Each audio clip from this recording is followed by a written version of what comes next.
A very good evening to you. You're watching Primetime English News on News First, exclusively on TV1. I'm Chaturanga Pawarachi. And I'm Jithendra Gunasena. Let's start off with a look at the headlines. Government and opposition MPs congratulate the Prime Minister on completing 40 years in Parliament. CEO of Perpetual Treasuries hands over mobile phone to Presidential Commission. Corrupt deal revealed on the scale of the Bondgate. Supreme Court determined certain sections of Inland Revenue Bill as unconstitutional. 1 million people affected by the drought. Water in Anuradhapura sufficient for only 3 weeks.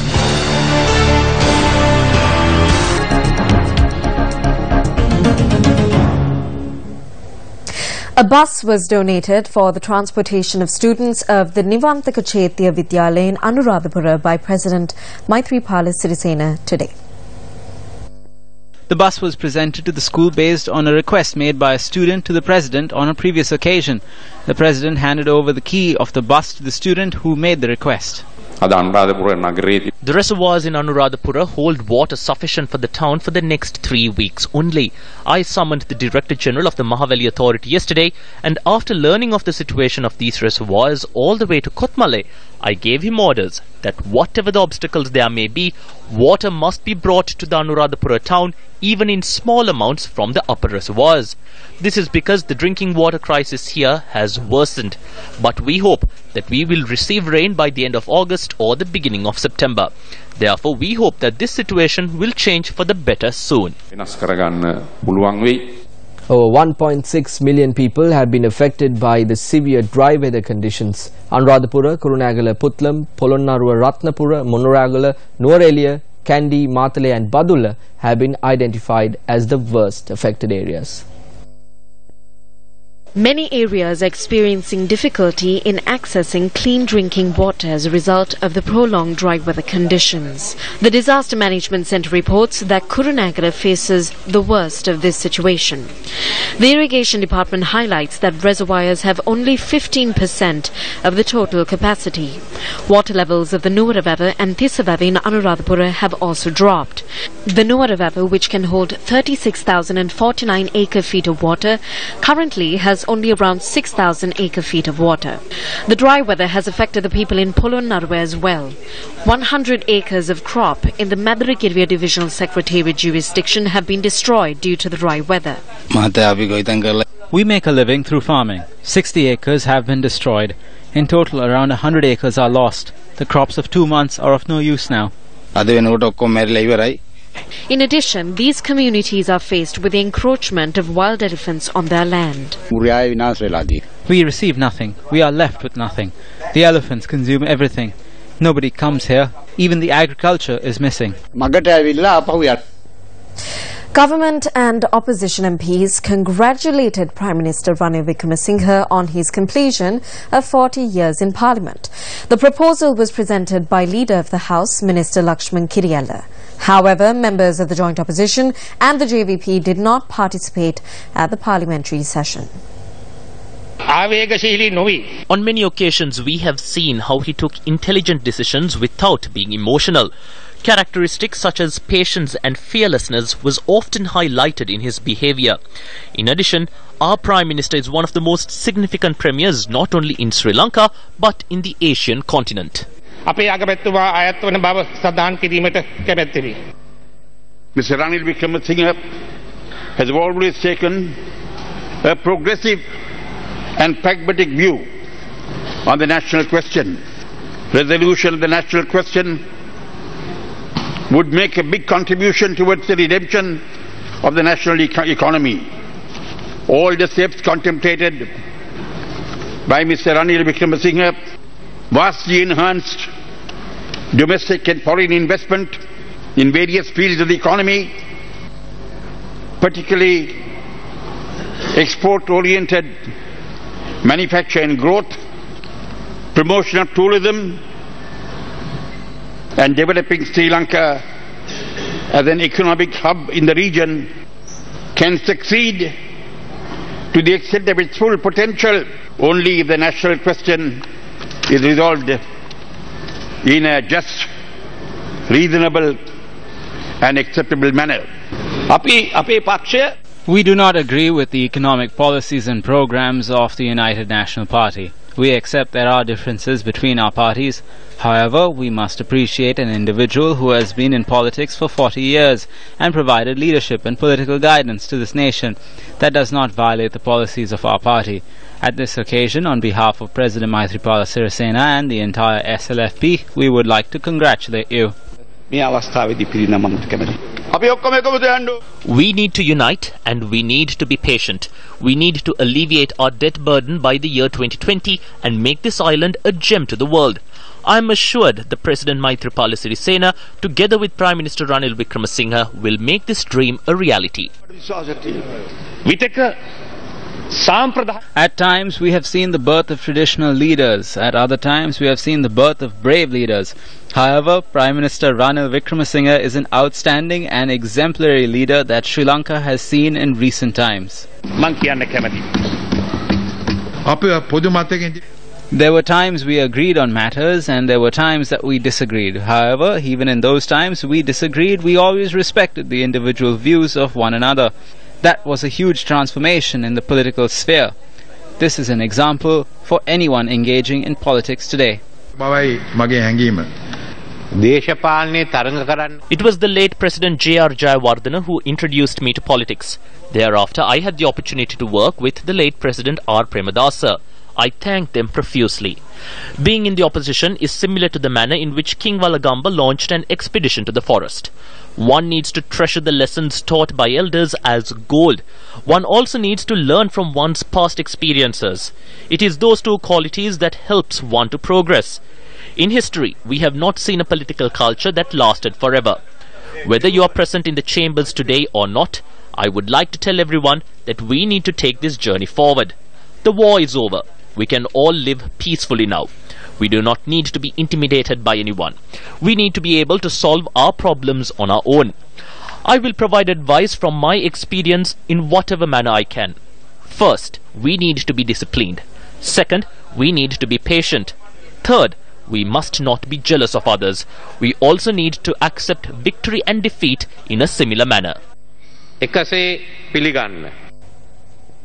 A Bodhi Puja ceremony was held at the Parliamentary Complex today to celebrate the Prime Minister's 40 years in Parliament.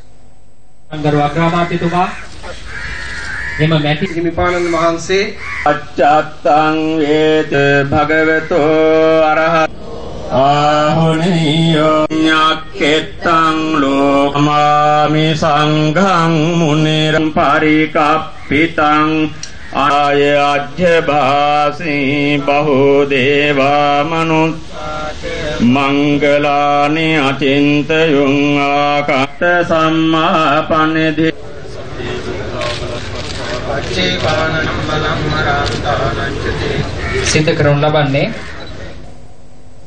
In addition, a sum of 3.1 million rupees was presented to Prime Minister Ranil Wickremesinghe following a request made by him to MPs to donate a portion of their salaries to assist those affected by the floods. The Prime Minister then handed over this money to the Minister of Education.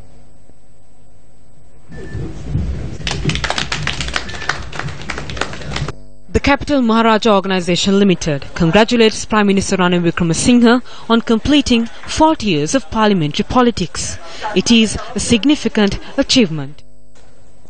A ceremony to present laptop computers gifted by the Chinese government to parliamentarians was held at the Parliamentary Complex today. The event was held under the auspices of Speaker Karu Jayasuriya. A number of MPs, including opposition leader R. Sambandhan, were present at the event, and it also saw the participation of a number of representatives of the Chinese embassy, including Chinese Ambassador Yi Shangliang.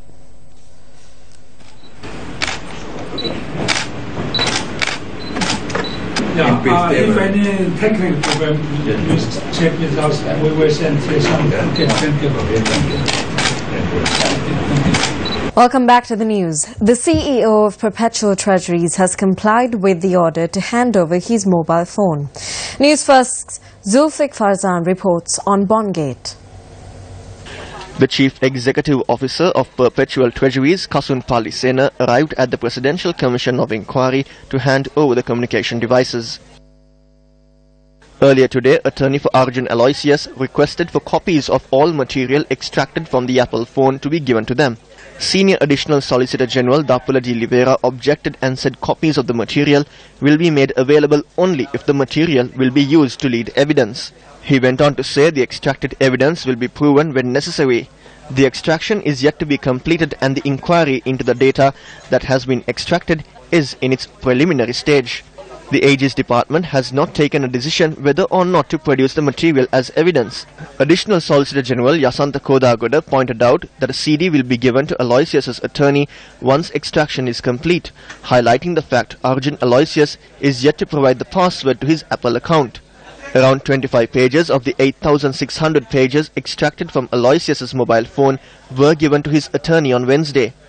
Commenting on requests made for representation during data extraction from mobile phones, he said even in cases pertaining to the US Justice Department, a third party is not allowed to be present during the process. Assistant Governor of the Central Bank Ananda Jayala testified the daily EPF reports sent to former Governor Arjuna Mahendran were done so by following the proper chain of command. The Senior Assistant Superintendent of the EPF, Liyanage Rohini, said the monthly member contribution to the fund was around 11 billion. The refund was around 10 billion, with the remainder being used for investment purposes. Perpetual Treasuries Limited has handed over 240,000 clips containing voice recordings regarding transactions, as requested by the Commission. The Attorney General's Department requested for the clips to be sorted by date and transaction. The AG's department revealed it is in the possession of voice recordings on the matter under investigation from the primary dealer arm of DFCC, Wealth Trust Securities Limited and other primary dealers. The Commission informed the attorney for PTL if he refers to any conversation during the examination of his client, he must prove the content. The Chief Executive Officer of Perpetual Treasuries Limited, Kasun Palisena, will be providing his evidence on Tuesday when the Commission reconvenes again. Now, according to his attorney, the evidence will be led across the entire week and thereafter will be examined by the Attorney General's Department. From the Presidential Commission of Inquiry, I'm Zulfikar Farzan for News First. Onela Viranthi Karunanaika has taken to social media regarding her father, Minister Ravi Karunanaika.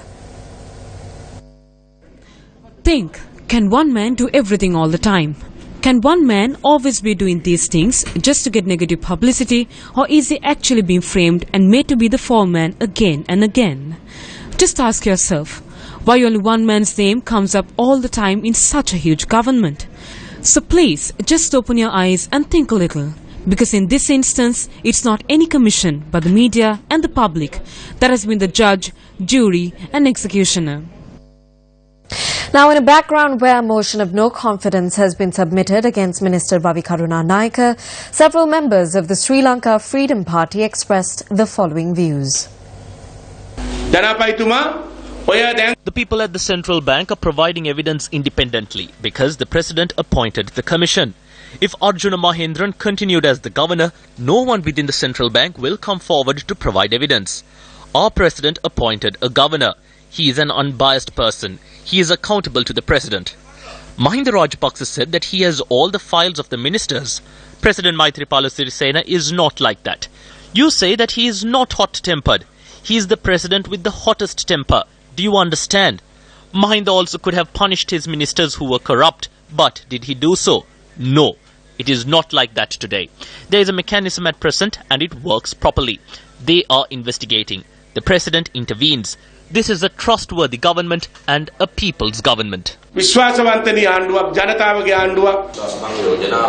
no confidence motion came too early. It should have been delayed. In a month or two, the decisions regarding this matter will come out from the Commission. We think the motion was provided for publicity. There needs to be a motion of no confidence when the suitable time is in the future. The joint opposition moved a motion of no confidence against Ravi Karunanaika in the past as well. They were not able to win it. Who gave the first phone call to Ravi after he won back the confidence? I do not want to say who it was. This is politics in the country. I'm a person who keeps to my word. I said I will raise both my hands if there is a motion of no confidence. There is no issue there. All I have to say is understand what the ideology of the people is. There is not a government that came into power without having rogues. The president said that you cannot govern with the thieves. I have to say this in the royal language. Learn or leave. Civil and political activists claim attention should be drawn towards several other individuals in relation to the bond scam investigation. Today, political party representatives met Chairman of the Election Commission, Mahinda Deshapriya, to discuss the delay in passing amendments to the Provincial Council's Election Act. Ravi Karuna is not the only person who must be summoned. Malik Samaravikrama must also be summoned. He cannot attend the said meeting, but he was there. He was the one who suggested for the amount to be taken. This must be taken up at the Commission. It is no secret that the Prime Minister is involved in this. It was the Prime Minister who continuously protected the central bank governor. All these individuals must be held accountable. Malik Samaravikrama is involved in all deals. They must be summoned. I hope they will be summoned in the future. Sadly, Malik Samaravikrama has not been summoned before the Commission as yet. He did not hold a ministerial or parliamentary position. He was the chairman of the UNP. So how did Malik Samaravikrama take part in this meeting? How can he, as the chairman of the UNP, have a say in the decisions made by the central bank? These people have not been summoned to testify until today.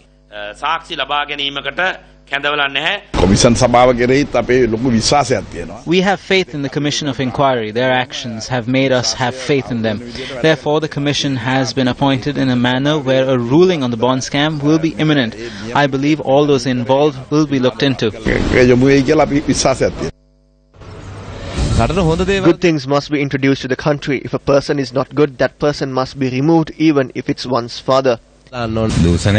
If we are to root out corruption, we need to elect persons to office in a proper manner. The powerful always commit theft. The common people are always battered. This is what happens. That is the voice of the people against corruption. News First visited several areas today to listen to the calls of the people against corruption.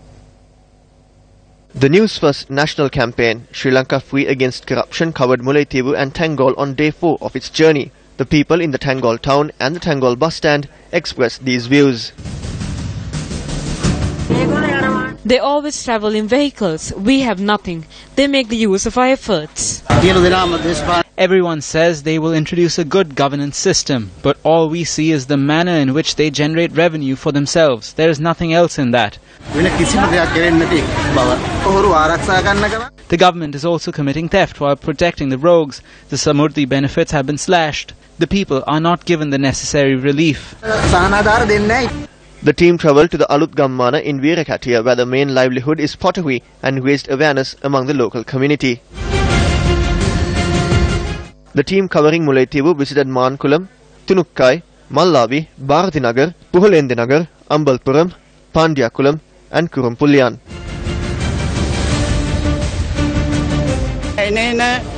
Every MP that visits us tells us that they will correct things, but nothing was done by any government. This evening the team visited Tunukkai. The high officials and ministers travel in luxury vehicles like Pajero. They are given over 75,000 rupees for petrol and diesel. This is public funds. They are all relatives. They have secrets among them. They must be sent home. The Supreme Court has determined that some sections of the new Inland Revenue Bill are not in accordance with the Constitution. Speaker Karuja Suri informed Parliament about it today. Sections 97, 98 and 101E of the draft bill are not in compliance with Article 12 of the Constitution. Section 167 is not in compliance with Articles 12, 13, 14, 1A of the Constitution. According to Article 84.2, it requires a special majority or must be amended as set out by the Supreme Court to be constitutional. Section 200 is not in compliance with Articles 2 and 3 as according to Article 84.2 and must be passed by a special majority and by a referendum as per Article 83. The Speaker informed Parliament that copies of 10 petitions presented to the Supreme Court on the matter have been received by Parliament. With that, we head into a short commercial break. You're watching Primetime News. Stay with us. Welcome back to the news. Legal experts call for the attempt made by ICTA to implement the national payment platform through a private company to be investigated. They state that this is a result in something similar to the bond scam. If external individuals are permitted to create payment platforms that are merged with the banking system with no supervision of the central bank, the government will have no clue as to who controls the payment platform. The institutions that control the payment platform will then not be accountable to the central bank or parliament. As we see it, the payment platform can be used to commit massive fraud, similar to the Treasury bond scam. We will have no clue how the funds infused into this platform will be moved about across the financial world. The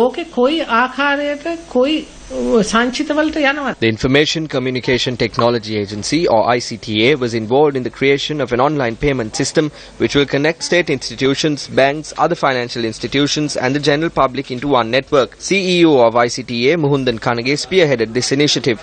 A company by the name of TotalPay was shortlisted to create a national payment platform, and the right to operate as a digital instruction provider was granted to the same company by the ICTA.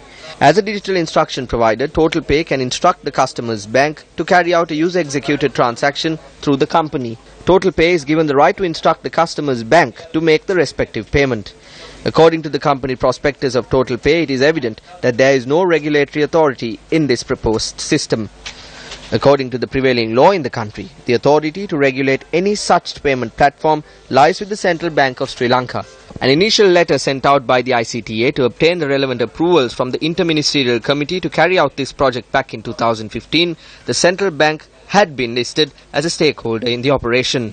However, in a committee report sent out by the CEO of ICTA, Muhundan Kanage, in 2016, there was no mention of the Central Bank. This matter of concern was raised by the Governor of the Central Bank of Sri Lanka in a letter he wrote to the Minister of Finance at the time, Ravi Karunanayaka.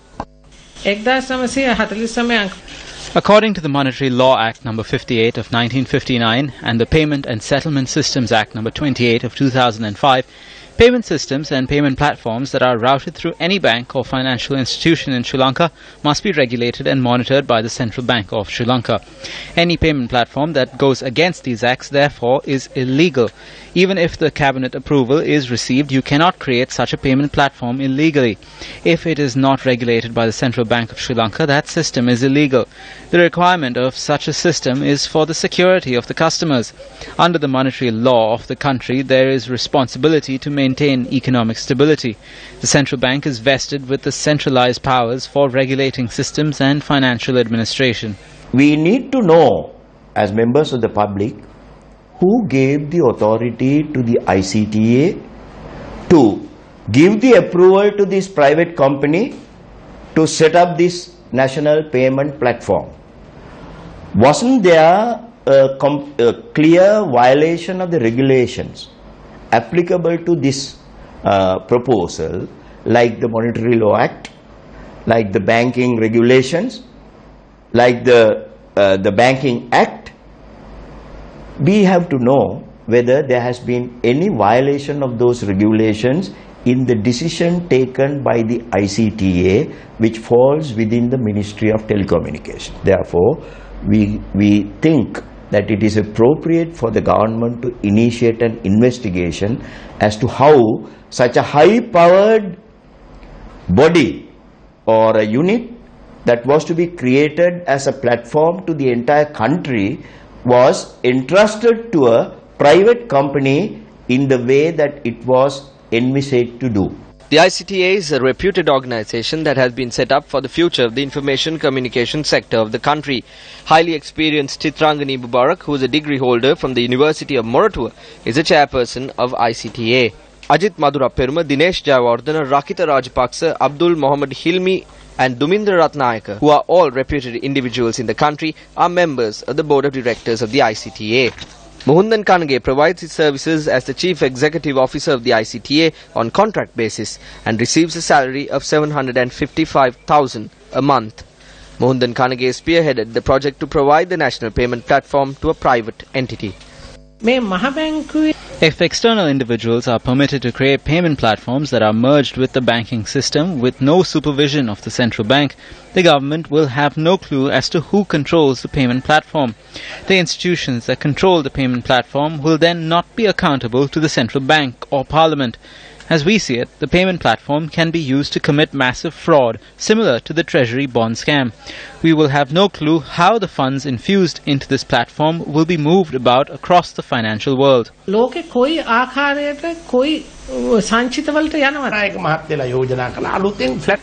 Karuna made an attempt to introduce a platform. Any individual must therefore enter this platform. This will be an intermediary. That person receives a commission. There is no credibility of this person within the private sector. The destruction caused by this could be far greater than the Treasury bond scam. The President must appoint a special commission of inquiry to ascertain who approved it, how was it approved, what was the issue in the clearinghouse, has there been a complaint about this, and why was this to be given to some other party in its entirety? How can this person hold such a position, and what are his qualifications? The matters must be probed by a commission of inquiry. Unfortunately, some matters are swept under the carpet. The procession to celebrate the Hindu Audibel festival in honour of Lord Muruga commenced from the Kadiresan Kovil in Kurunagala this morning. The procession is organised together with the MTV MBC Media Network.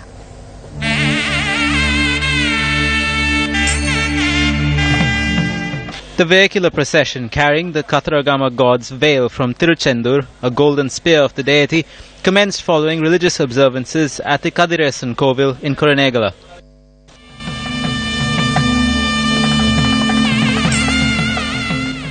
The colourful procession reached the Sri Siva Subramanya Kovil in Jintupatiya, passing Ambepusa, Varakapola, Nittambua, Karavatta, Kiribatkora, Kelaniya and Hekitta.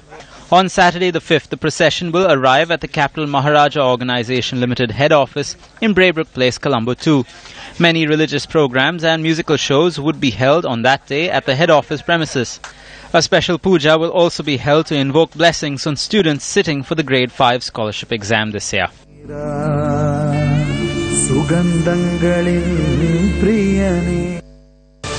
with that, we wrap up primetime news for the day. I've been Saturang Hapuarachi. And I'm Jitendra Gunasena. Good night and take care.